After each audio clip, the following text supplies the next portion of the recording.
బలిదానం చేసిందో దానికి ప్రతిఫలంగా ఈ రోజు మనం పచ్చగా బతుకుతున్నామంటే తెల్లగా బతుకుతున్నామంటే వాళ్ళందరినీ కూడా మనం మర్చిపోవద్దు. ఖచ్చితంగా ఏదైతే బంగారు తెలంగాణ లక్ష్యంగా పోతున్నామో ఈ రోజు మన కళ్ళము కూడా కనబడుతుంది. ఏది ఏమైనా చాలా సంతోషం. కొండాపూర్ గ్రామంలో ఈ కార్యక్రమం జరుపుకున్నందుకు ఇంతమంది పెద్దలు రావడం, ఇంతమంది ఈ కార్యక్రమంలో ఇచ్చేసిన ప్రతి ఒక్కరికి కూడా పేరు పేరున ధన్యవాదాలు తెలుపుకుంటూ ఈ రోజు మనకు ముఖ్య అతిథిగా ఇచ్చేసిన పెద్దలు గౌరవనీయులు మన హరీష్ అన్న గారు మాట్లాడవలసిందిగా కోరుకుంటూ జై తెలంగాణ.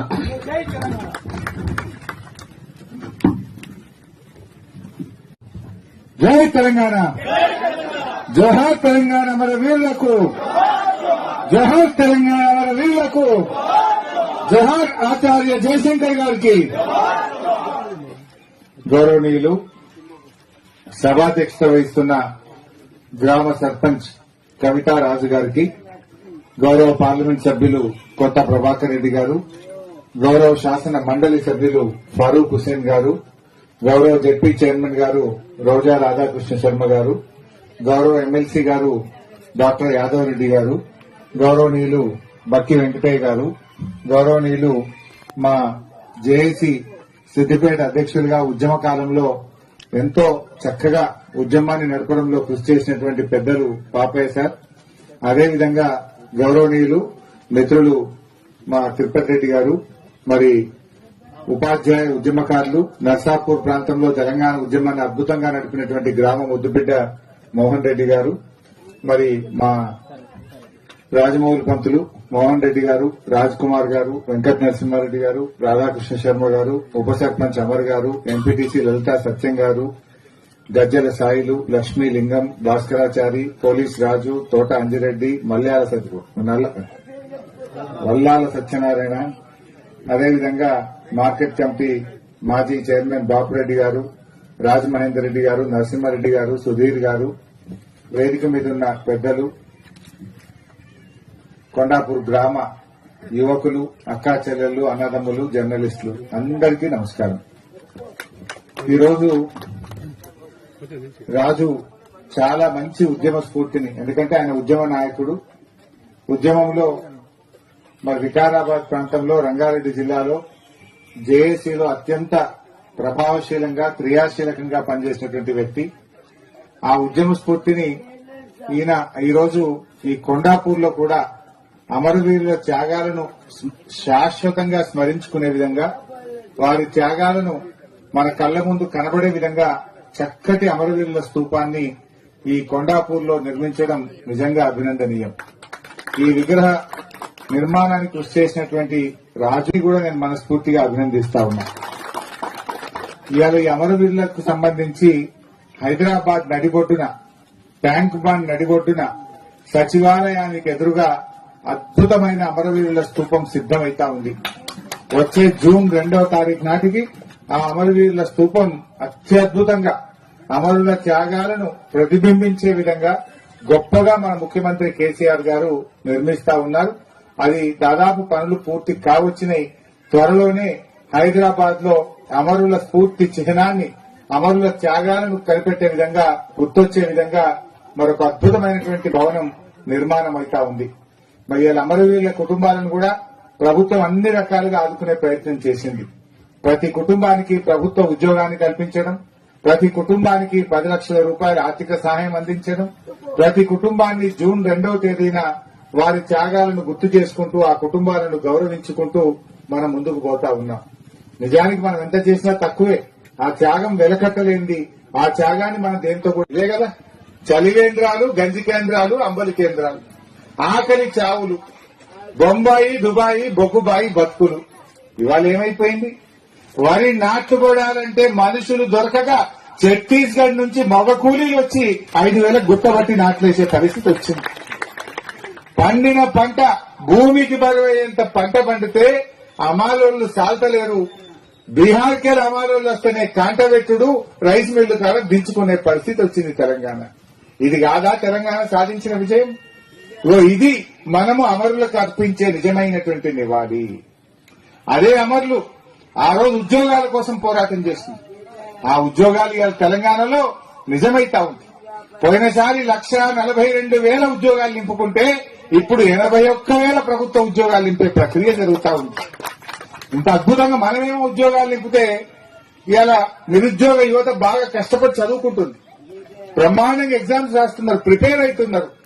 పాపం బీజేపీ నాయకుడు బండి సంజయ్ గారు అంటాడు, అరే గింతగానే ఉద్యోగాలు ఒక్కసారి ఇస్తే ఎట్లా, దీని వెనకేదో కుట్ర ఉన్నది, మా కార్యకర్తలు లేకుండా అవుతున్నారు.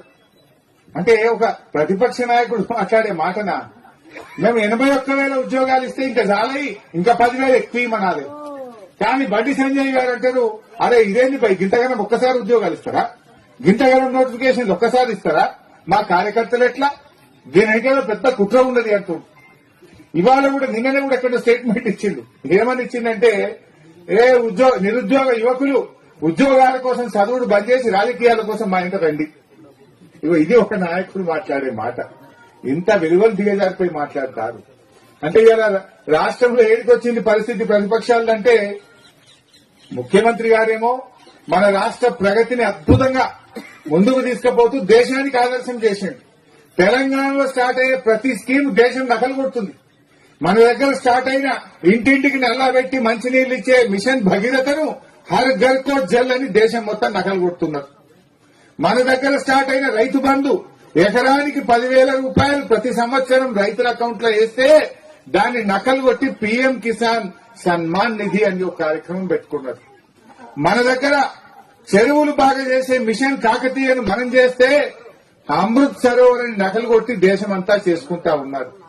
మన దగ్గర మూగ జీవాల కోసం 108 లాగా 1962 అనే బండ్లు పెడితే దాన్ని నకలు కొట్టి దేశమంతా చేసుకుంటున్నారు. మన దగ్గర జిల్లాకు ఒక ప్రభుత్వ మెడికల్ కాలేజీ, నర్సింగ్ కాలేజీ అని గౌరవ ముఖ్యమంత్రి గారు ఏర్పాటు చేస్తే దాన్ని నకలు కొట్టి దేశమంతా జిల్లాకు మెడికల్ కాలేజీ, నర్సింగ్ కాలేజీ అని పెట్టుకుంటున్నారు. అంటే ముఖ్యమంత్రి గారు తెలంగాణ జాతి గౌరవాన్ని పెంచింది. తెలంగాణ తరహా ప్రభుత్వం కావాలి అంటున్నారు. ఇవాళ మహారాష్ట్ర, కర్ణాటకలోని పల్లెలు, అక్కడ సర్పంచులు తెలంగాణ లెక్క మాకు స్కీములన్నీ ఇవ్వండి, మమ్మల్ని తీసుకుపోయి తెలంగాణలో కలపండి అంటున్నారు. అంటే తెలంగాణ గౌరవాన్ని కేసీఆర్ గారు ఆకాశాన్ని అంత ఎత్తున పెట్టే ప్రయత్నం చేసినారు. కానీ అది రాష్ట్రంలో ఉండే ప్రతిపక్షాలు ఏం చేస్తున్నాయంటే, మన ప్రభుత్వం మీదనో మన నాయకుల మీదనో నీలాప నిందలేసి ఈ తెలంగాణను నిండ ముంచే ప్రయత్నం చేస్తున్నారు. జాతి గౌరవం పెంచాలి, తెలంగాణ ఉన్నతిని పెంచాలి, తెలంగాణ ప్రజలు ఇలా గర్వంగా ఫీల్ అయ్యే విధంగా కేసీఆర్ గారు తీసుకపోతే లేనిపోని నీలాప నిందలు వేసి అభాండ నీళ్లు వార్తలేవు. కాళేశ్వరం నీళ్లు మిరుదొడ్డి మండలాన్ని ఒడిసి పట్టుకొని పాల్తలేవు. ఆ రోజు ఏం మాట్లాడిండ్రు, ఇది కానే కాదన్నారు. 300 కేసులు వేసిండ్రు మల్లన్న సాగర్ మీద కాంగ్రెస్. అంటే ప్రాజెక్టులు కడితే కేసులు వేస్తారు, చచ్చిపోయిన వాళ్ళ మీద కేసులు వేసిండ్రు, ధర్నాలు చేసిండ్రు, ప్రజలను రెచ్చగొట్టిండ్రు, ప్రాజెక్టులను అడ్డుకునే ప్రయత్నం చేసిండ్రు.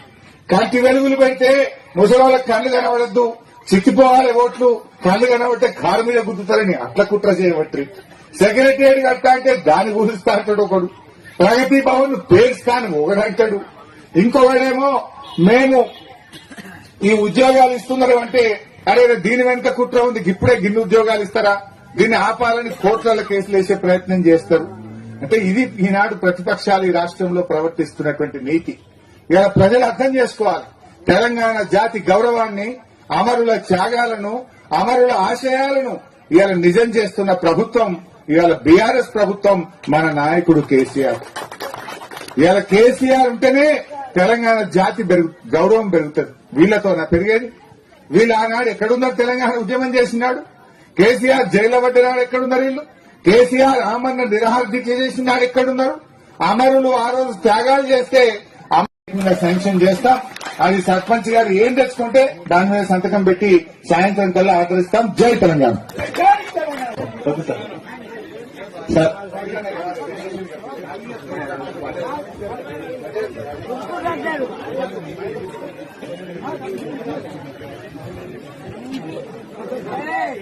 లచ్చక్క